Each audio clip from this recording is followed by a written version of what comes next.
చూసినటువంటి సుమేధుడు భక్తితో ఆ తోటకు ప్రదక్షిణం చేసి సాష్టాంగ నమస్కారం చేస్తాడు. దాన్ని గమనిస్తున్నటువంటి మిత్రుడైనటువంటి హరిమేధుడు, అందరు దేవతలు ఎన్నో తీర్థాలు ఉండగా ఈ తులసి వనానికి ఎందుకు అంత భక్తితో ప్రణామం చేస్తున్నావు అని అడుగుతాడు. అప్పుడు సుమేధుడు ఇలా చెప్పసాగాడు.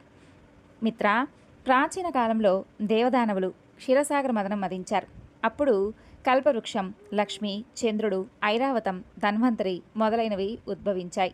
తరువాత జనన మరణాలు లేకుండా చేసేటటువంటి అమృత కలశం ఆవిర్భవించింది. అప్పుడు దానిని శ్రీ మహావిష్ణువు పరిగ్రహిస్తూ సంతోషించాడు. అప్పుడు అతని కన్నుల నుండి ఆనంద బాష్పాలు కొన్ని అమృతంపై పడ్డాయి. వెంటనే వాటి నుండి తులసి మొలిచింది. ఇక బ్రహ్మాది దేవతలు లక్ష్మిని, తులసిని శ్రీహరి సేవకు సమర్పించారు. దానికి శ్రీ మహావిష్ణువు చాలా సంతోషించాడు. అప్పటి నుండి తులసి విష్ణుమూర్తికి ఎంతో ప్రీతికరమైనది. అప్పటి నుండి తులసి హరిప్రియ అయింది.